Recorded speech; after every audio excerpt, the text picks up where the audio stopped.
అందరికీ నమస్కారం. ఈరోజు కథని రచించినది శ్రీగారు. రాత్రి 9కి ఇంటి బయట బైక్ పార్క్ చేసి లోపలికొచ్చింది ఒక అమ్మాయి. లోపలికి రాగానే తను వేసుకున్న షూస్ విడిచి ఒంటి మీద బ్లేజర్ సూట్ తీసి సోఫాలోకి విసిరింది. సోఫాలో కూర్చొని వెనక్కి వాలి కళ్ళు మూసుకుంది. కాసేపటికి ఆ ఇంట్లో ఎవరో ఉన్నారని తనకి డౌట్ వచ్చింది. పైకి లేచి చుట్టూ చూస్తూ ఉండగా ముసుగులో ఉన్న నలుగురు వ్యక్తులు తన ముందుకొచ్చారు. వెంటనే బ్యాక్ పాకెట్లో ఉన్న గన్ను తీసి వాళ్ళకి గురిపెట్టింది. ఎవర్రా మీరు? నా ఇంట్లో ఏం చేస్తున్నారు? వాళ్ళు ఒకరి మొహం ఒకరు చూసుకుంటూ సైకిల్ చేసుకుంటున్నారు. వాళ్ళ సైకిల్ అర్థమయ్యి ఆ అమ్మాయి అలర్ట్ అయ్యేలోపు ఒకడు తన మీదకి ఫ్లవర్ వాజ్ విసరడంతో గన్ను దూరంగా పడిపోయింది. అప్పుడే ఆ ఇంటికి వచ్చిన ధర్మ గ్యాంగ్ ఆ రౌడీలని చూసి ఎవరో అర్థం కాక అలానే చూస్తూ నిలబడ్డారు. ఆ రౌడీలు తన మీద అటాక్ చేయడంతో కింద పడిపోయింది తను. ధర్మ మనుషులు ఆ అమ్మాయిని కాపాడటానికి వెళ్ళబోతూ 2 అడుగులు వేసి అక్కడే ఆగిపోయారు. కింద పడ్డ తను మెరుపు వేగంతో పైకి లేచి తనని కొట్టిన వాడిని గుండెల మీద తన్నింది. మిగిలిన వాళ్ళలో ఒకడి మెడ పట్టుకుని ముందుకు విసిరి కొట్టి ఒకడిని కడుపులో తన్నింది. మీదికి వస్తున్న ఇంకొకడిని పక్కనే ఉన్న ఫ్లవర్ వాస్ తీసి తల మీద కొట్టింది. తను వేగంగా వాళ్ళ మీద దాడి చేయడంతో గాయపడిన ఆ రౌడీలు బ్రతుకు జీవుడా అనుకుంటూ అక్కడి నుండి పారిపోయారు. ఆ అమ్మాయి 2 చేతులు దులుపుకొని చుట్టూ పరికించి చూసింది. ధర్మ మనుషులు తనకి కనిపించకుండా దాక్కున్నారు. మెయిన్ డోర్ లాక్ చేసి ఆ అమ్మాయి గదిలోకి వెళ్ళింది. తను వెళ్ళిన తర్వాత బయటకు వచ్చి గట్టిగా ఊపిరి తీసుకున్నారు మనోళ్ళు. వామ్మో, ఏంట్రా ఈ పిల్ల మనకంటే డేంజర్గా ఉంది. ఎంతైనా కమిషనర్ కూతురు కదా రాజు, ఆ మాత్రం ఉంటుందిలే. ఇప్పుడు దీన్ని ఎలా కిడ్నాప్ చేయాలరా? కదిపితే మనల్నే చితకబాదెట్టుంది. తప్పదు, ఎలాగోలా కిడ్నాప్ చేయాలి.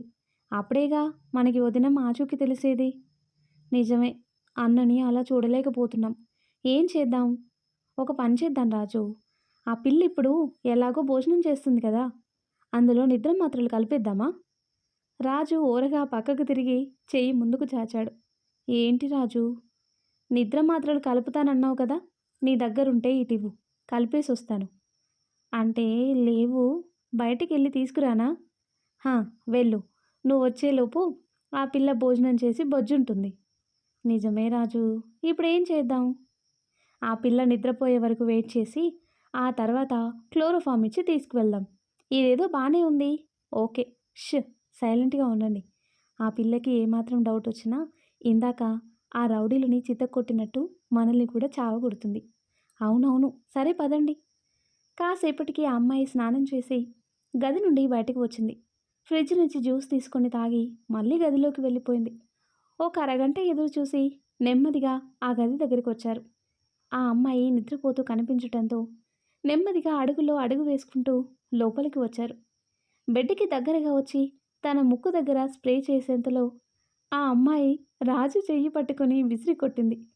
అంతే వేగంగా దిండు కింద ఉన్న గన్ను తీసి పైకి లేచి వాళ్ళకి గురి పెట్టింది. అందరూ బయటికి పరిగెత్తి తల్ల చోట దాక్కున్నారు. తను బెడ్ కిందికి దిగి కింద పడిన రాజు కాలర్ పట్టుకొని పైకి లేపి నుదుటిన గన్ను గురిపెట్టింది. అక్కోయ్, పుసుక్కున్న ట్రిగ్గర్ నొక్కావంటే నా పనికి అర్థమైపోతుంది. నన్ను వదిలేయక్క, నీకు దండం పెడతాను. ఎవర్రా నువ్వు? నా ఇంట్లో ఏం చేస్తున్నావు? పొరపాటున వచ్చానక్క. రే, నేను మరీ అంత వెర్రిదాన్ని కాదు. వాళ్ళని పిలు, లేదంటే పుచ్చ పేలిపోతుంది నా కొడక. అమ్మో, ఆ పని మాత్రం చెయ్యొద్దక్క, పిలుస్తాను. రేయ్, త్వరగా రండ్రా, నిజంగానే చంపేసేలా ఉంది. అందరూ చేతులు పైకెత్తి నెమ్మదిగా లోపలికి వచ్చారు. తను వాళ్ళందరినీ చూసి రాజు వైపు ఒక లుక్ ఇచ్చింది. ఇంకొకడు ఉండాలి. ఎక్కడ వాడు? గన్ను నొక్కి పట్టుకోవడంతో బాబోయ్ అక్కో, వాడు భయంతో పారిపోయి ఉంటాడు. ఆ కోపాన్ని నా మీద చూపించకు. సరే, ఇప్పుడు చెప్పండి, ఎవరు మీరు? ఎందుకు వచ్చారు? అది అది అని నసుకుతూ ఉంటారు. మీరు కార్తీ మనుషులా? కార్తీనా? వాడెవడు? అయితే యుగేందర్ మనుషులే అయ్యుంటారు. లేదా పరశురాం మనుషులా? అమ్మో అక్క, నీకు చాలా మందితో వైరం ఉన్నట్టుంది. మాకు వాళ్ళెవరూ తెలీదు. మరి ఎవరి మనుషులరా మీరు? చెప్పు. అలా భయపెట్టి చంపకక్క, అసలే గన్ను గురిపెట్టావు. ఎక్కడ ట్రిగ్గర్ నొక్కేస్తావో అని భయంతో కింద మీద తడిసిపోయింది. అయితే చెప్పు, నా ఇంటికి ఎందుకు వచ్చారు? బుద్ధి లేక. ఏంటి? అది. ఇంతలో వెనక నుండి ఎవరో ఆ అమ్మాయి తల మీద బలంగా కొట్టడంతో స్పృహ తప్పి పడిపోయింది. అందరూ ఆశ్చర్యంగా చూశారు. మిస్ అయిన వాళ్ళ మనిషి ఆ అమ్మాయి తల మీద కొట్టాడు. దాంతో అందరూ రిలాక్స్డ్‌గా ఊపిరి తీసుకున్నారు. హమ్మయ్య! నువ్వు పారిపోయావనుకున్నాంరా. సమయానికొచ్చి మా అందరిని కాపాడావు. సరేలే ముందు ఆ అమ్మాయిని ఇక్కడి నుంచి తీసుకువెళ్దాం. మళ్ళీ దీనికి మెలకువ వచ్చిందంటే మనతో వీరంగం ఆడుతుంది. అమ్మో! ఇక నా వల్ల కాదురా బాబు! దాన్నెత్తి వ్యాన్‌లో పడేయండి అంటాడు రాజు. అలాగే అంటారు వాళ్ళు. ఆ తర్వాత కట్ చేస్తే ఆ అమ్మాయికి మెలకువ రావటంతో తల నిమురుకుంటూ చుట్టూ చూసింది. కాసేపు తనెక్కడుందో తనకి అర్థం కాలేదు. పైకి లేచి బాగా పరికించి చూసిన తర్వాత అది తనిల్లు కాదని అర్థమైంది. రాత్రి జరిగిందంతా గుర్తు చేసుకుంటూ కంగారుగా అటూ ఇటూ చూస్తూ, అవును, రాత్రి నన్ను ఎవరో కిడ్నాప్ చేశారు. ఎవరు వీళ్ళు? త్వరగా ఇక్కడి నుండి బయటపడాలి అనుకుంటూ ఉంటుంది. తను ముందుకొచ్చేసరికి రాజు ఏదో తింటూ ప్లేట్ పట్టుకుని లోపలికొచ్చాడు.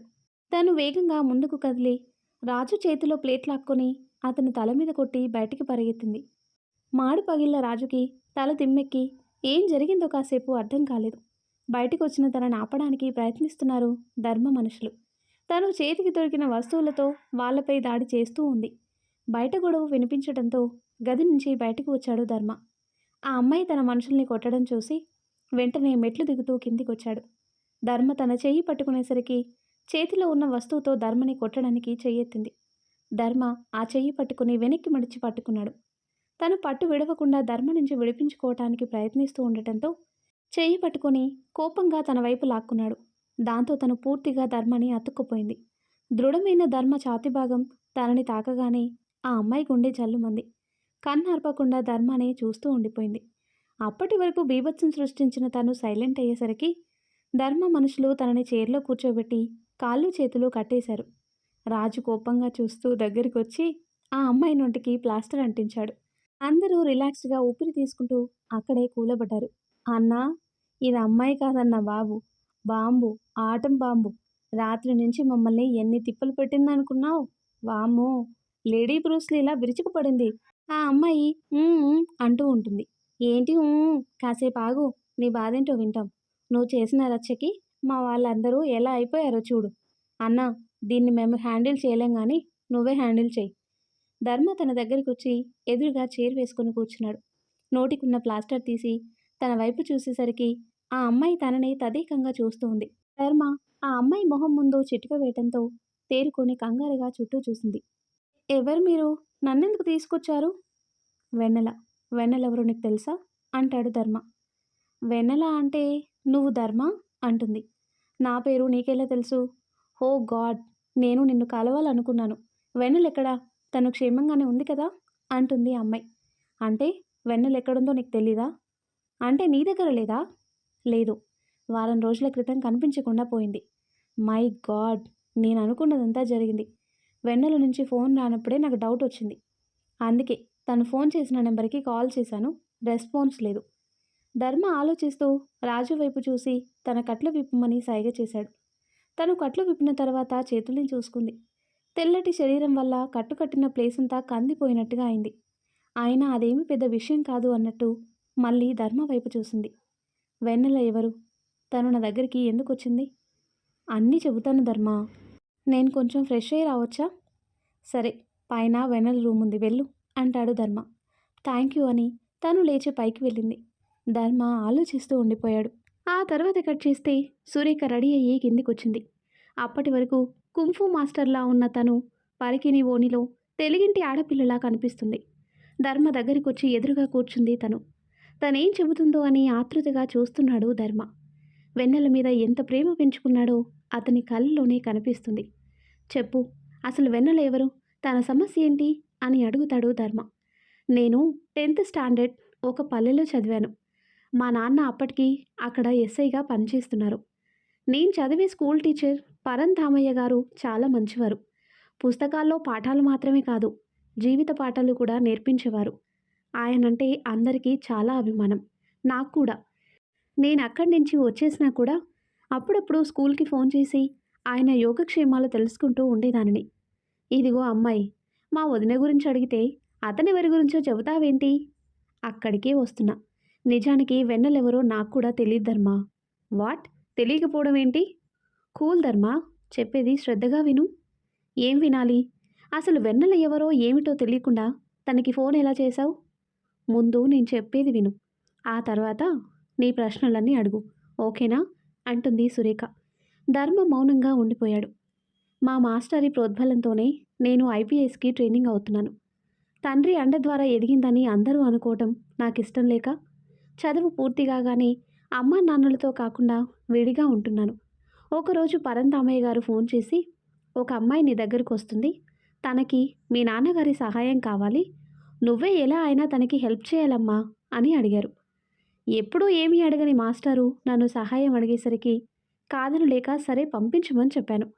అక్క ఎంగేజ్మెంట్ వల్ల నేను మా ఇంటికి రావాల్సి వచ్చింది. ఆ అమ్మాయిని కూడా అక్కడికి రమ్మని చెప్పాను. ఆ తర్వాత ఏం జరిగిందో ఇప్పుడు నేను చెప్తాను. కాలింగ్ బెల్ మోగటంతో డోర్ ఓపెన్ చేసింది సురేఖ. ఎదురుగా ఒక అమ్మాయి నిలబడి ఉంది. మీరు పరంధామయ్య గారు పంపించారు మేడం అంటుంది. ఓ, నీకోసమే వెయిట్ చేస్తున్నాను. కమ్, కూర్చోండి. ఏమైనా తీసుకుంటారా? No thanks madam. Rekha, Rekha, ఒకసారి ఇటురా. హా, వస్తున్నా మ్యామ్. సారీ, ఇవాళ అక్క ఎంగేజ్మెంట్, అందుకే కొంచెం బిజీగా ఉన్నాం. డాడ్ బయటికి వెళ్ళారు, కాసేపట్లో వచ్చేస్తారు. వచ్చాక నేను పరిచయం చేస్తాను. నీ ప్రాబ్లం ఏంటో చెప్పు, ఆయన సాల్వ్ చేస్తారు. అలాగే మేడం. రేఖ, వస్తున్నా మామ్, ఇప్పుడే వస్తాను అని చెప్పి అంటుంది సురేఖ.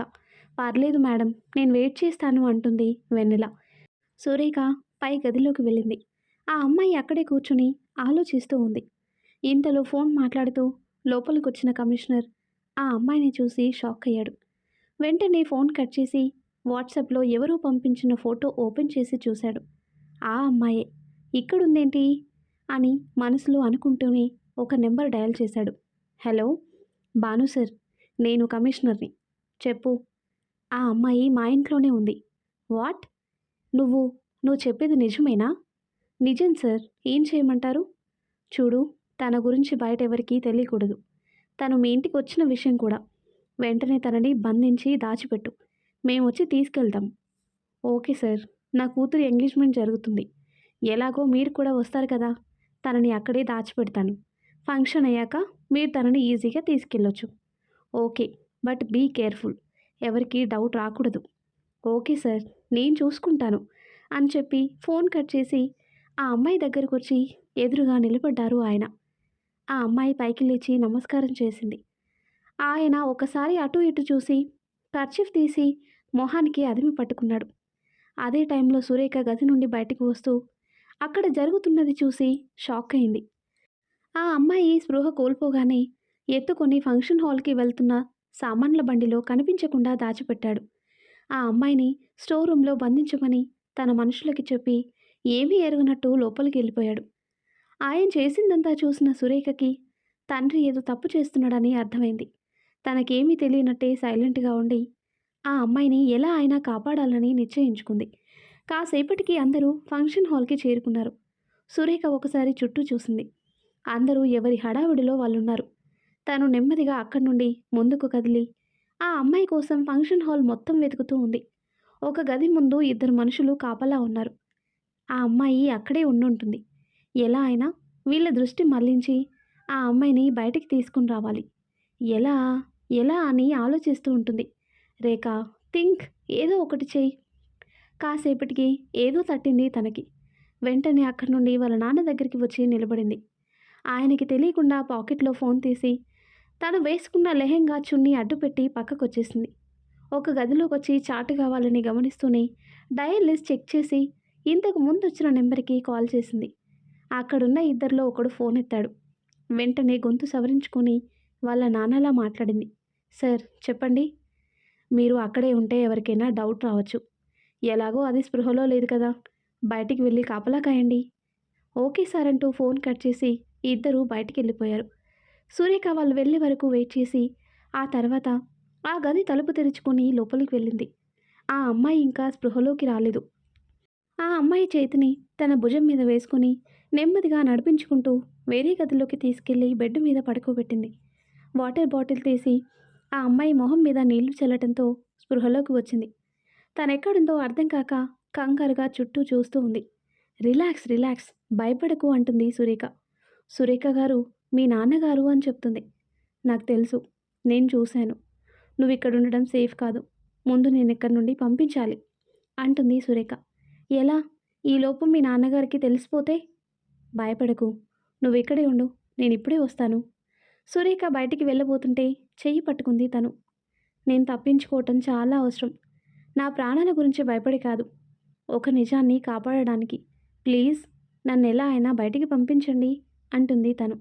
సరే, నేను దారి కోసం చూస్తాను. నువ్విక్కడే ఉండు. అలాగే అంటుంది వెన్నెల.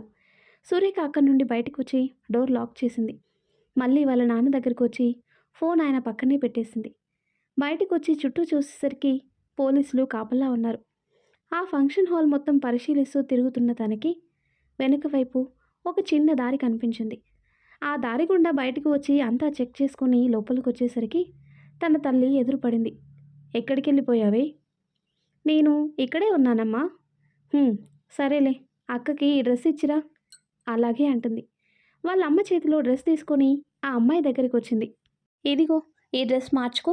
ఇంతకీ నీ పేరేంటి? బయట ఏదో సౌండ్ వినిపించడంతో ఆ అమ్మాయిని డ్రెస్ మార్చుకోమని చెప్పి బయటకు వచ్చి డోర్ లాక్ చేసింది సురేఖ.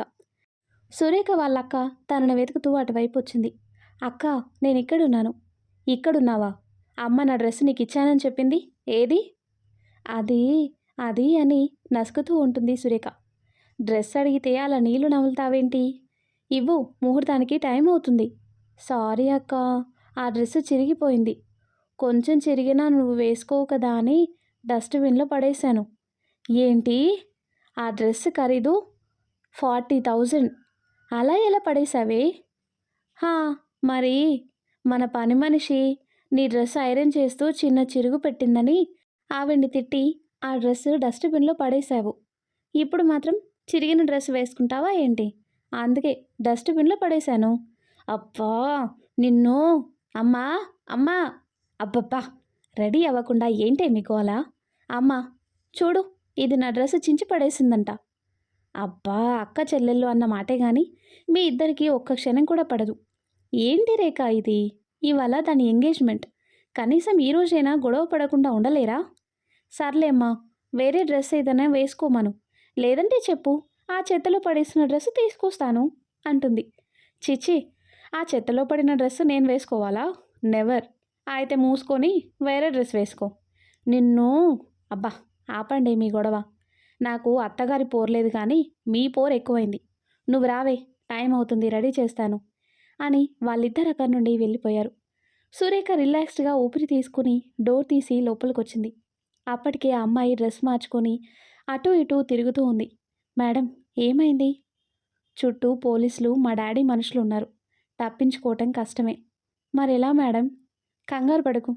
ఈ ఫంక్షన్ హాల్ వెనక నుండి ఒక దారి ఉంది. అటువైపు వెళ్తే పక్కనే ఉన్న ఐస్ క్రీమ్ పార్లర్ లోపలికి వెళ్ళొచ్చు. అక్కడున్న కుర్రాడితో నేను మాట్లాడాను. ఫంక్షన్ అయ్యాక నేను వస్తాను. నేను వచ్చి నిన్ను తీసుకెళ్లే వరకు అక్కడే ఉండు, సరేనా? చాలా థ్యాంక్స్ మేడం. మీ మేలు ఈ జన్మలో మర్చిపోలేను. It's okay, come. ఆ అమ్మాయి చేయి పట్టుకొని డోర్ దగ్గరకు వచ్చి నిలబడింది. డోర్ కొద్దిగా తెరిచి అటూ ఇటూ చూసి ఆ అమ్మాయిని బయటికి తీసుకొచ్చింది. ఇటువైపు వెళ్ళి రైట్ తీసుకో. నీకు ఆ దారి కనిపిస్తుంది. అలాగే మేడం అంటుంది వెన్నెల. ఇద్దరు కొంచెం ముందుకొచ్చేసరికి ఇంతకు ముందు ఆ అమ్మాయి గదికి కాపలా ఉన్న రౌడీలు అటువైపు వస్తూ కనిపించారు. వెంటనే ఆ అమ్మాయి నెత్తి మీద ముసుగు వేసి అక్కడి నుండి స్తంభం పక్కకి లాక్కొచ్చింది. Sir phone చేయలేదంటున్నారు? మరి ఇందాక మనతో మాట్లాడింది ఎవర్రా? అదే అర్థం కావటం లేదు. సరే పద, ముందు ఆ పిల్ల ఎలా ఉందో చూద్దాం. అప్పుడు సురేఖ, ఓ షిట్, ఇప్పుడు వీళ్ళు ఆ గదిలోకి వెళ్తే ఆ అమ్మాయి తప్పించుకున్న విషయం తెలిసిపోతుంది. ఈలోపే తనని ఇక్కడి నుంచి తప్పించాలి అనుకుంటుంది. వాళ్ళు అక్కడి నుండి ఆ గది వైపు వెళ్ళిపోయారు. మేడం, ఇప్పుడేం చేద్దాం? నేను వెళ్ళి మెయిన్ ఆఫ్ చేస్తాను. వాళ్ళు జనరేటర్ ఆన్ చేయడానికి కనీసం 2 నిమిషాలైనా పడుతుంది. ఈలోపే నువ్వు వెళ్ళిపోవాలి, సరేనా? సరే మేడం. ఓకే, నువ్వు ఆ ముసుగు తీయకుండా ముందుకు వెళ్ళు. ఈలోపు నేను మెయిన్ ఆఫ్ చేస్తాను. టైమింగ్ కరెక్ట్గా సరిపోతుంది. అలాగే అంటుంది వెన్నెల. సురేఖ అక్కడి నుండి కరెంటు బోర్డు దగ్గరికి వచ్చేసరికి వాళ్ళ అమ్మ గది కిటికీ నుండి తనని చూసి పిలవటంతో వెనక్కి వెళ్ళిపోయింది. ఈలోపు రాజు మెయిన్ ఆఫ్ చేశాడు. ఆ అమ్మాయి కోసం స్టోర్ రూమ్ దగ్గరకు వచ్చిన రౌడీలు కరెంటు పోవడంతో డోర్ లాక్ చేసి బయటే ఉండిపోయారు. పెళ్లి కూతురుని ఎత్తుకెళ్ళడానికి వచ్చిన ధర్మ పెళ్లి కూతురు డ్రెస్లో ఉన్న ఆ అమ్మాయే కమిషనర్ కూతురు అనుకొని తనని ఎత్తుకెళ్ళాడు. ఇదే జరిగింది అని సురేఖ చెప్పేది వింటూ తననే చూస్తూ కూర్చున్నారు అందరూ. ఫంక్షన్ అయిన తర్వాత నేను కార్ తీసుకొని ఆ ఐస్ క్రీమ్ పార్లర్ దగ్గరికి వచ్చాను. ఆ అమ్మాయిని ఎవరో ఎత్తుకెళ్లారని ఆ ఐస్ క్రీమ్ పార్లర్లో ఉన్న అతను చెప్పాడు. ఏం జరిగిందో అర్థం కాలేదు. ఆ మరుసటి రోజే తను నాకు ఫోన్ చేసి మీరే పొరపాటున తనను ఎత్తుకొచ్చారని చెప్పింది. కొన్ని రోజులు మీ దగ్గర ఉంటేనే మంచిదని నాకు అనిపించింది. అందుకే మీకు అబద్ధం చెప్పి ఇక్కడే ఉండిపోయింది ధర్మ. ఇది ధర్మ జరిగింది. కానీ అసలు తను ఏ హెల్ప్ కోసం నా దగ్గరికి వచ్చిందో, తన సమస్య ఏంటో నాకు కూడా తెలీదు. నేను అడిగినా తను చెప్పలేదు. కానీ ఒక మినిస్టర్ తనని వెతికి పట్టుకోమని మా డాడీతో చెప్తుంటే విన్నాను. ఒక సెంట్రల్ మినిస్టరే వెన్నెల కోసం సీక్రెట్గా వెతికిస్తున్నాడంటే అది చిన్న సమస్య కాదని అర్థమైంది ధర్మ. వెన్నెలకి ఈ విషయం చెప్పి సమస్య ఏంటో చెప్పమని అడిగాను. అప్పుడు వెన్నెల, క్షమించండి సురేఖ, ఇప్పటికే మీరు నా కోసం చాలా చేశారు. మిమ్మల్ని ప్రాబ్లంలోకి తీసుకొచ్చి ఇబ్బందుల్లోకి నెట్టలేను. నా సమస్యని నేనే పరిష్కరించుకుంటాను అంటుంది. ఎలా వెన్నెల? వీళ్ళందరినీ నువ్వు ఒక్కదానివి ఎలా ఎదుర్కోగలవు? నేను ఎదుర్కోలేను సురేఖ. అందుకే ధర్మకి ఈ బాధ్యతని అప్పగిస్తాను. ఏమంటున్నావు?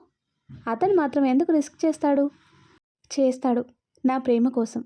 వెన్నెల, అతను పైకి చెప్పకపోయినా నేనంటే ఇష్టమని అర్థమవుతుంది సురేఖ. ఆ ఇష్టాన్ని ప్రేమగా మార్చి నేను చేయాల్సింది అతని ద్వారా చేయిస్తాను. కానీ అతను చేయగలడా? చేయగలడు. అంత నమ్మకం ఏంటి? అతనికున్న ధైర్యం, తెగింపు నేను కళ్ళారా చూశాను. అది కాక ధర్మ ఒక IAS qualified person, first rank student. నాకు తెలిసి అతను మాత్రమే ఈ సమస్యని పరిష్కరించగలడు సురేఖ. సరే, నీ సమస్య ఏంటో నాకు చెప్పలేదు. కనీసం తనకైనా చెప్పు. చెప్తాను. ముందు అతనికి నా ప్రేమ విషయం చెప్పాలి. నాకు దగ్గరవ్వాలి. అప్పుడు చెప్తాను అంటుంది వెన్నెల. ధర్మ చాలాసేపు మౌనంగా ఉండిపోయాడు. కాసేపటికి తలెత్తి సురేఖ వైపు చూశాడు. తన అసలు పేరేంటి అని అడుగుతాడు. ఆ రోజు జరిగిన సంఘటనలతో ఉక్కిరి బిక్కిరయ్యాం. తన పేరు కూడా తెలుసుకోలేకపోయాను ధర్మ. నీ దగ్గరకు వచ్చాక నువ్వే తనకి వెన్నెల అని పేరు పెట్టావని చెప్పింది. ఆ పేరుతోనే నన్ను కూడా పిలవమంది. అంతకు మించి తన డీటెయిల్స్ ఏమీ నాకు తెలియదు ధర్మ. మరెలా తెలుసుకోవాలి వెన్నెల ఎక్కడ ఉందో, ఎలా ఉందో అంటాడు ధర్మ. ధర్మ, డోంట్ వరీ. మా మాస్టర్కి తన గురించి, తన సమస్య గురించి తెలిసే ఉంటుంది. మనం ఆయన దగ్గరికి వెళ్తే వెన్నెల గురించి ఏమైనా ఇన్ఫర్మేషన్ తెలియచ్చు. ఆయన ఎక్కడుంటారో నీకు తెలుసా? తెలుసు. మనం ఇప్పుడే బయలుదేరదాం అంటుంది సురేఖ. సరే, నేను ఇప్పుడే వస్తాను అని ధర్మ తన గదికి వచ్చి బీరువా ఓపెన్ చేశాడు. వెన్నెల అవ్వకిచ్చిన చైన్ని చేతిలోకి తీసుకుని ప్రేమగా తడుముతూ ముద్దు పెట్టుకున్నాడు. చైన్ని మెడలో వేసుకుని గుండెలకి తగులుతున్న లాకెట్ని అదిమి పట్టుకున్నాడు. వస్తున్నా వెన్నెల, నీకోసం వస్తున్నాను అని అనుకుని బయలుదేరడానికి సిద్ధమయ్యాడు ధర్మ. మరి ఆ తర్వాత ఏం జరిగిందో నెక్స్ట్ వీడియోలో తెలుసుకుందాం. ఎంతో ఇంట్రెస్టింగ్గా ఉండే ఈ స్టోరీ నెక్స్ట్ పార్ట్స్ కోసం ఈ వీడియో లైక్ చేసి మన ఛానల్ని తప్పకుండా సబ్స్క్రైబ్ చేయండి. Thanks for watching.